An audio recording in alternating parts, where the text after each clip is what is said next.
मुंबईच्या महापौर पदाचा मुद्दा आता दिल्लीच्या कोर्टामध्ये गेला।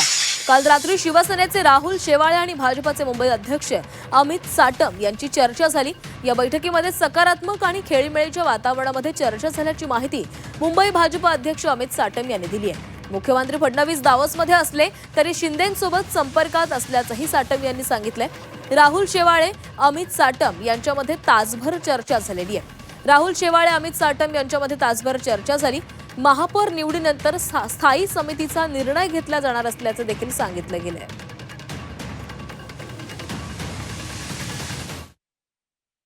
नाही, अजिबात संबंध ताणले गेलेले नाही आहेत। काल खूप खेळीमेळीच्या वातावरणामध्ये त्यांच्याबरोबर चर्चा झालेली आहे आणि सन्माननीय मुख्यमंत्री देवेंद्र फडणवीस साहेब दावोसला आहेत आणि ते दावोसहून सुद्धा सन्माननीय उपमुख्यमंत्री एकनाथ शिंदे साहेब यांच्याशी फोनवरती संपर्कात असून त्यांच्यामध्ये दिवसातनं किमान एकदा तरी राज्याच्या अनेक विषयांवर तसेच महापालिकेच्या विषयावरही त्यांची चर्चा होते आणि त्यामुळे महायुतीचे 118 नगरसेवक नगरसेविका या ठिकाणी निवडून आले असल्यामुळे महायुतीचाच महापौर हा मुंबईच्या महानगरपालिकेमध्ये विराजमान होईल।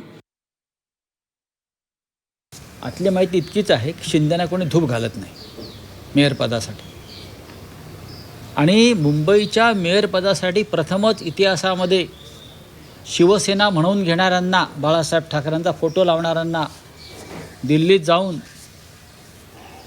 जाऊन गुजराती नेत्यांच्या पायाशी बसावं लागतं आहे। याच्यासारखं अपमानास्पद दुसरी गोष्ट मला दिसत नाही। आमच्या शिवसेनेला महापौर पद आता मागताना जे काही संख्याबळ आहे त्या आधारावर आम्हाला मागणी करायची का नाही करायचं याचा निर्णय माननीय उपमुख्यमंत्री एकनाथ शिंदे साहेब घेतील।